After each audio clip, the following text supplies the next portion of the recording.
ISS campus, आपकी सफलता हमारा संकल्प। Good morning to all of you. मैं कल्पना फिर से करंट अफेयर्स के कुछ नए सवाल लेकर हाजिर हूँ। तो आइए देखते हैं आज का पहला सवाल। विश्व पर्यावरण दिवस 2020 कब मनाया जाता है? World habitat day 2020 is observed on. हमारे ऑप्शंस है 6 अक्टूबर, 5 अक्टूबर, 7 अक्टूबर, 8 अक्टूबर। हमारा आंसर है 5 अक्टूबर। संयुक्त राष्ट्र द्वारा हर साल अक्टूबर महीने के पहले सोमवार को वर्ल्ड हैबिटेट डे मनाया जाता है। साल 2020 में यह दिन 5 अक्टूबर को मनाया गया। यह दिन दुनिया भर में हमारे कस्बों और शहरों की स्थिति पर प्रकाश डालने और सभी के लिए पर्याप्त आश्रय के बुनियादी अधिकार को चिन्हित करने के लिए मनाया जाता है। यह दिन दुनिया को यह याद दिलाने के लिए भी मनाया जाता है कि हम सभी के पास अपने शहरों और कस्बों के भविष्य को आकार देने की शक्ति और जिम्मेदारी है। 2020 विश्व पर्यावरण दिवस की थीम थी housing for all, a better urban future, जो रहने के लिए उपयुक्त जगह के रूप में पहले से कहीं ज़्यादा महत्वपूर्ण हो गई है। अब जानते हैं इसका इतिहास। संयुक्त राष्ट्र ने 1985 में हर साल अक्टूबर के पहले सोमवार को वर्ल्ड हैबिटेट डे के रूप में मनाए जाने की घोषणा की थी। पहली बार वर्ल्ड हैबिटेट डे 1986 में shelter is my right theme के साथ मनाया गया था। अगला सवाल। अंतर्राष्ट्रीय ऑनलाइन शूटिंग चैंपियनशिप किसने जीता? हु वोन इंटरनेशनल ऑनलाइन शूटिंग चैंपियनशिप? हमारे ऑप्शंस है सौरभ चौधरी, विष्णु शिवराज पंडियन, अपूर्वी चंदेला, इनमें से कोई नहीं। हमारा आंसर है विष्णु शिवराज पंडियन। भारत के विष्णु शिवराज पंडियन ने अंतर्राष्ट्रीय ऑनलाइन शूटिंग चैंपियनशिप के 5वें संस्करण में 10 मीटर एयर राइफल प्रतियोगिता जीती है। 16 वर्षीय विष्णु ने 251.4 का स्कोर कर 2 अंकों को स्पष्ट अंतर से खिताब जीता। इसमें दुनिया के 27वें नंबर के खिलाड़ी फ्रांस के एथिने जर्मन दूसरे स्थान पर रहे। अगला सवाल। Discovering the heritage of Assam नामक पुस्तक किसने लॉन्च की? Who launched a book titled discovering the heritage of Assam? हमारे ऑप्शंस है रामनाथ कोविंद, नरेंद्र मोदी, सर्बानंद सोनोवाल, जितेंद्र सिंह। हमारा आंसर है जितेंद्र सिंह। केंद्रीय उत्तर पूर्वी क्षेत्र विकास यानी डोनर राज्य मंत्री डॉक्टर जितेंद्र सिंह ने discovering the heritage of Assam शीर्षक एक कॉफी टेबल बुक का विमोचन किया है, जिसे पद्मपाणि बोरा द्वारा लिखा और भूमिका अमिताभ बच्चन द्वारा लिखी गई है। अब जानते हैं किताब के बारे में। इस पुस्तक में विभिन्न जातीय जनजातियों की विरासत, विश्वास, आस्था और परंपराओं को दर्शाया गया है, जो उत्तर पूर्वी क्षेत्र के सबसे बड़े राज्य असम में रहते हैं। पद्मपाणि बोरा की यह पुस्तक असम के अनदेखे पहलुओं की भव्यता और महिमा को समझने में मदद करेगी। अब जानते हैं पद्मपाणि बोरा कौन है। लेखक पद्मपाणि बोरा पेशे से भारतीय राजस्व सेवा के एक अधिकारी है, लेकिन पिछले कुछ वर्षों से उन्होंने खुद को एक कुशल लेखक के रूप में ख्याति प्राप्त की है, जो भारत के उत्तर पूर्वी क्षेत्र के विविध बारीकियों को दर्शाता है। अगला सवाल। आईएसएस को एसएस कल्पना चावला कार्गो अंतरिक्ष यान किसने लॉन्च किया था? Who launched SS Kalpana Chawla cargo spacecraft to ISS? हमारे ऑप्शंस है डीआरडीओ, इसरो, नासा, इनमें से कोई नहीं। हमारा आंसर है NASA. National Aeronautics and Space Administration यानी नासा ने अपने अंतरिक्ष यात्री कल्पना चावला के नाम पर रखे एसएस कल्पना चावला नामक नॉर्थरॉप ग्रूमैन रीसप्लाई साइग्नस अंतरिक्ष यान को लॉन्च किया है। इस अंतरिक्ष यान को वर्जीनिया, संयुक्त राज्य अमेरिका में नासा की वोलॉप्स फ्लाइट फैसिलिटी में मिड अटलांटिक रीजनल स्पेसपोर्ट यानी मार्स से एक एंटीरेस रॉकेट पर लॉन्च किया गया था, जो लगभग 8000 पाउंड की वैज्ञानिक जांच, प्रौद्योगिकी प्रदर्शन, वाणिज्यिक उत्पाद और अन्य कार्गो को इंटरनेशनल स्पेस स्टेशन वितरित करने के लिए है। जानते हैं कल्पना चावला के बारे में। कल्पना चावला अंतरिक्ष में पहुंचने वाली पहली भारतीय मूल की महिला थी और कोलंबिया आपदा में अंतरिक्ष शटल में मारे गए 7 क्रू सदस्यों में से एक थी। जब 2003 में पृथ्वी के वायुमंडल में फिर से प्रवेश करने के दौरान अंतरिक्ष यान दुर्घटनाग्रस्त हो गया था। नासा के प्रशासक हैं जिम ब्रिडेनस्टाइन और इसका मुख्यालय है संयुक्त राज्य अमेरिका के वाशिंगटन डीसी में। अगला सवाल, किस राज्य की प्रसिद्ध मिर्च डल खुर्सिनी को जीआई टैग प्राप्त करता है? Famous chilli of which state Dalle Khursani gets GI tag? हमारे ऑप्शंस है सिक्किम, असम, गुजरात, जम्मू एंड कश्मीर। हमारा आंसर है सिक्किम। सिक्किम की लाल चेरी मिर्च, जिसे स्थानीय रूप से डले खुर्सिनी के नाम से जाने जाता है, ने केंद्रीय उद्योग संवर्धन और आंतरिक व्यापार से भौगोलिक संकेत यानी ज्योग्राफिकल इंडिकेशन टैग, हम लोग आमतौर पर इसे जीआई टैग के नाम से जानते हैं, प्राप्त किया है। इसे दुनिया की सबसे तीखी मिर्चों में से एक माना जाता है। डले खुर्सिनी अभी स्थानीय बाजार में करीब 480 रुपये प्रति किलो के हिसाब से बेची जाती है। डले खुर्सिनी का सिक्किम की ओर से उत्तरी पूर्वी क्षेत्र कृषि विपणन निगम लिमिटेड यानी नेरामेक द्वारा दायर एक आवेदन के आधार पर भारत सरकार की जीआई रजिस्ट्री में शामिल किया गया है। यह उल्लेखनीय है कि डले खुर्सिनी उत्पादों का सबसे बड़ा निर्माता राज्य सरकार के स्वामित्व वाला सिक्किम सुप्रीम है। सिक्किम के मुख्यमंत्री है पीएस गोले और राज्यपाल है गंगा प्रसाद। अगला सवाल, एएआई का पहला 100% सौर ऊर्जा संचालित हवाई अड्डा कौन सा हवाई अड्डा बन गया है? Which airport became AAI's first 100% solar powered airport? हमारे ऑप्शंस है पुडुचेरी एयरपोर्ट, सीसीयू, राजीव गांधी अंतर्राष्ट्रीय हवाई अड्डा, बेंगलोर एयरपोर्ट। हमारा आंसर है पुडुचेरी एयरपोर्ट। पुडुचेरी हवाई अड्डा पूरी तरह से सौर ऊर्जा से संचालित भारतीय विमानपत्तन प्राधिकरण यानी एएआई का पहला हवाई अड्डा बन गया है। 500 किलोवाट पीक भूमि पर स्थापित सौर ऊर्जा संयंत्र को 2 अक्टूबर 2020 को चालू किया गया था। इस संयंत्र की अनुमानित लागत 2.8 करोड़ रुपए है।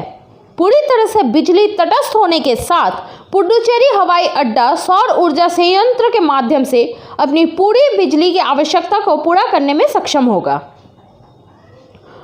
पुडुचेरी उपराज्यपाल है डॉक्टर किरण बेदी और मुख्यमंत्री है वी नारायण स्वामी। अगला सवाल, युद्ध प्रदूषण के विरुद्ध अभियान किसने चलाया? हु लॉन्च्ड युद्ध प्रदूषण के विरुद्ध कैंपेन? हमारे ऑप्शंस हैं हेमंत सोरेन, नरेंद्र मोदी, श्री पेमा खांडू, अरविंद केजरीवाल। हमारा आंसर है अरविंद केजरीवाल। दिल्ली के मुख्यमंत्री अरविंद केजरीवाल ने दिल्ली में प्रदूषण स्तर को कम करने के लिए प्रदूषण विरोधी अभियान युद्ध प्रदूषण के विरुद्ध शुरू करने की घोषणा की है। दिल्ली सरकार द्वारा धूल हटाने के लिए एक विशेष एंटी डस्ट अभियान चलाया जा रहा है। अभियान के तहत पूषा कृषि संस्थान द्वारा विकसित एक तकनीक का इस्तेमाल पराली जलाने के खतरे को रोकने के लिए किया जाएगा। इसके अलावा सरकार प्रदूषण से संबंधित शिकायतों के लिए एक फोटो आधारित ऐप ग्रीन दिल्ली लॉन्च करेगी। यह ऐप इस महीने के अंत से पहले नागरिकों के लिए लॉन्च किया जाएगा। दिल्ली के उपराज्यपाल है अनिल बैजल। अगला सवाल, वयोवृद्ध नेता मुलायम सिंह यादव का निधन वे किस राजनीतिक दल से संबंधित थे? Veteran leader Mulayam Singh Yadav passed away was related to which political party? हमारे ऑप्शंस हैं कांग्रेस, बीजेपी, समाजवादी, आम आदमी पार्टी। हमारा आंसर है समाजवादी पार्टी। 3 बार के विधान परिषद के सदस्य और और्य से समाजवादी पार्टी के नेता मुलायम सिंह यादव का निधन। वो 1 दशक से अधिक समय तक और्य और भाग्यनगर के ब्लॉक प्रमुख रहे थे। 1973 से 1988 तक वह भाग्यनगर के ब्लॉक प्रमुख रहे और फिर 1990 में पहली बार विधान परिषद के सदस्य चुने गए। वह 2010 तक स्थानीय निकाय निर्वाचन क्षेत्र से विधान परिषद के सदस्य बने रहे थे। अगला सवाल, ministry of housing and urban affairs यानी MoHUA, sorry for the typing mistake, सड़क खाद्य विक्रेताओं को ऑनलाइन लेने के लिए किसके साथ MOU पर हस्ताक्षर करता है? Ministry of housing and urban affairs that is MOHUA signed MOU with whom to take street food vendors online. हमारे ऑप्शंस हैं जोमेटो, बिग बास्केट, स्विगी, ग्रूपर्स। हमारा आंसर है स्विगी। आवास और शहरी कार्य के मंत्रालय ने ई-कॉमर्स प्लेटफॉर्म पर स्ट्रीट फूड वेंडर्स को ऑनलाइन माध्यम से बड़ी संख्या में ग्राहकों से जोड़ने के लिए प्रमुख फूड डिलीवरी प्लेटफॉर्म स्विगी के साथ एक समझौता ज्ञापन पर हस्ताक्षर किए हैं। इस MOU का उद्देश्य स्ट्रीट फूड विक्रेताओं को हजारों उपभोक्ताओं तक ऑनलाइन पहुंच प्रदान करना और उनके कारोबार को बढ़ाने में मदद करना है। प्रधानमंत्री street vendor Atmanirbhar Nidhi PM Svanidhi योजना के अंतर्गत यह समझौता किया गया है। अब जानते हैं इस MOU के बारे में। मंत्रालय और स्विगी 5 शहरों अहमदाबाद, चेन्नई, दिल्ली, इंदौर और वाराणसी में 250 विक्रेताओं को बोर्डिंग करके एक पायलट कार्यक्रम चलाएगा। स्ट्रीट वेंडर्स को पैन कार्ड और FSSAI पंजीकरण उपलब्ध कराने के साथ साथ साझेदार ऐप इस्तेमाल करने संबंधी तकनीकी परीक्षण से लेकर मेन्यू डिजिटाइजेशन और कीमत निर्धारण, स्वच्छता तथा पैकिंग की बेहतर प्रक्रिया के बारे में प्रशिक्षण दिया जाएगा। इस पायलट प्लेटफॉर्म के सफल समापन पर शहरी मामलों के मंत्रालय और स्विगी ने पूरे देश में इस पहल का विस्तार करने की योजना बनाई है। शहरी कार्य मंत्रालय अपने तरह की पहली पहल के अंतर्गत नगर निगमों, FSSAI, स्विगी और GST अधिकारियों सहित प्रमुख हितधारकों के साथ समन्वय किया है ताकि यह सुनिश्चित हो सके कि इस पहल के लिए आवश्यक पूर्व आवश्यकताएं पूरी की जा सकती है। महुआ के राज्य मंत्री हैं हरदीप सिंह पुरी। स्विगी के CEO है विशाल भाटिया। इसकी स्थापना 2014 में हुई थी और स्विगी का मुख्यालय है बेंगलोर, इंडिया में। अगला सवाल, IACC आजीवन उपलब्धि पुरस्कार किसको प्रदान करता है? IACC presents lifetime achievement award to whom? हमारे ऑप्शंस हैं अनिल अंबानी, रतन टाटा, मुकेश अंबानी, विजय माल्या। हमारा आंसर है Ratan Tata. Indo American chamber of commerce यानी IACC ने बिजनेस आइकन रतन टाटा को भारत USA के बिजनेस रिलेशंस में निभाई उनकी महत्वपूर्ण भूमिका और ग्लोबल लीडरशिप में हासिल की उनकी जीवन भर की उपलब्धि के लिए लाइफटाइम अचीवमेंट अवार्ड प्रदान करता है। इस पुरस्कार की घोषणा IACC के वर्चुअल कार्यक्रम कोविड क्रूसेडर अवार्ड 2020 के दौरान की गई। यह पहला मौका होगा जब IACC ने किसी व्यक्ति को लाइफटाइम अचीवमेंट अवार्ड से सम्मानित किया। रतन टाटा, जिन्होंने 2011-12 तक भारत के सबसे बड़े समूह द टाटा ग्रुप का कारोबार 100 बिलियन अमेरिकी डॉलर तक बढ़ाया था और जो आज भी एक प्रभावशाली उद्योगपति, परोपकारी और मानवतावादी व्यक्ति के रूप में जाने जाते हैं। IACC भारत के राष्ट्रीय अध्यक्ष पूर्णचंद राव सुरपैन और इसका मुख्यालय मुंबई, महाराष्ट्र में है। आइए देखते हैं झारखंड करंट अफेयर्स में क्या नया है।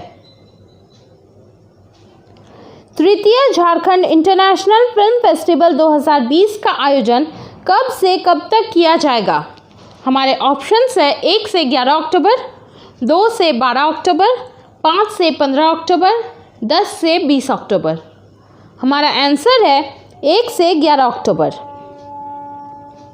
देश विदेश के कलाकारों को पहचान और उनके हुनर खुश रहने के उद्देश्य से पिछले 2 साल से झारखंड अंतर्राष्ट्रीय फिल्म महोत्सव का आयोजन किया जा रहा है।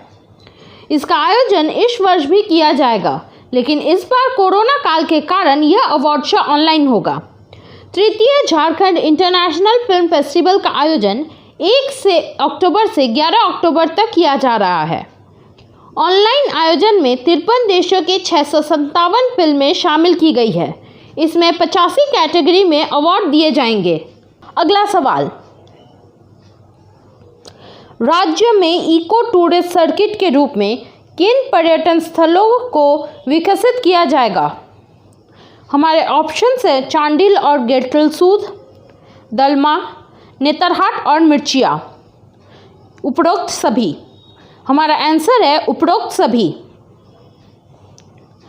राज्य में पर्यटन स्थल को बढ़ावा देने के लिए इको टूरिस्ट सर्किट के रूप में चांडिल, गेटलसूद, दलमा, नेतरहाट, मिर्चिया को विकसित किया जाएगा। यह पर्यटन की अपार संभावनाएं हैं एवं पर्यटक काफ़ी संख्या में देश विदेश से भी आते हैं। इन सभी स्थलों को पर्यटन स्थल के रूप में विकसित होने पर स्थानीय लोगों को रोजगार के साथ साथ राज्य सरकार को राजस्व की प्राप्ति होगी। अगला सवाल, झारखंड राज्य के कितने जिलों में EFIR थाने खोले जाएंगे? हमारे ऑप्शंस है 25, 51, 15, 22। हमारा आंसर है 22। मुख्यमंत्री हेमंत सोरेन ने रामगढ़ और खूंटी जिले को छोड़कर सभी जिलों में EFIR थाने खोले जाने की स्वीकृति दी है। EFIR थाने खोलने का उद्देश्य आम नागरिकों को बिना थाना गए पोर्टल मोबाइल ऐप के जरिए ऑनलाइन प्राथमिकी दर्ज कराने की सुविधा देना है। EFIR के माध्यम से आम नागरिकों को वाहन चोरी, विभिन्न प्रकार की संपत्ति चोरी, सेंधमारी, महिला एवं नाबालिगों से संबंधित अपराध, नाबालिगों की गुमशुदगी से संबंधित कांड जैसे मामलों में ऑनलाइन प्राथमिकी दर्ज कराने के लिए परेशानी का सामना नहीं करना पड़ेगा। इससे पुलिस और आम नागरिक दोनों का ही समय की बचत होगी। आज का आखिरी सवाल, मिशन नवजीवन अभियान राज्य में किसके द्वारा शुरुआत की गई है? हमारे ऑप्शंस हैं झारखंड सरकार कल्याण विभाग, झालसा ग्रामीण विकास विभाग, JSLPS। हमारा आंसर है ग्रामीण विकास विभाग। राज्य के जनजाति बहुल क्षेत्रों में शराब तथा हड़िया का प्रचलन काफ़ी अधिक होने के कारण झारखंड ग्रामीण विकास विभाग ने मिशन नवजीवन की शुरुआत की है।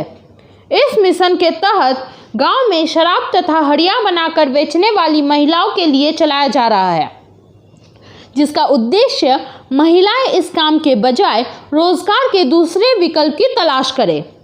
मिशन नवजीवन के तहत सखी मंडल के जरिए ग्रामीण महिलाओं का एक विस्तृत सर्वे किया गया है, जिनका डेटाबेस तैयार किया जा रहा है। तो आज के लिए बस इतना ही। मिलते हैं अगले वीडियो में करंट अफेयर्स के कुछ नए सवालों के साथ। करंट अफेयर्स के PDF फाइल आपको हमारे वेबसाइट और टेलीग्राम चैनल पर मिल जाएंगे, जिसके लिंक नीचे डिस्क्रिप्शन में दिए गए हैं। तब तक के लिए बाय बाय, टेक केयर।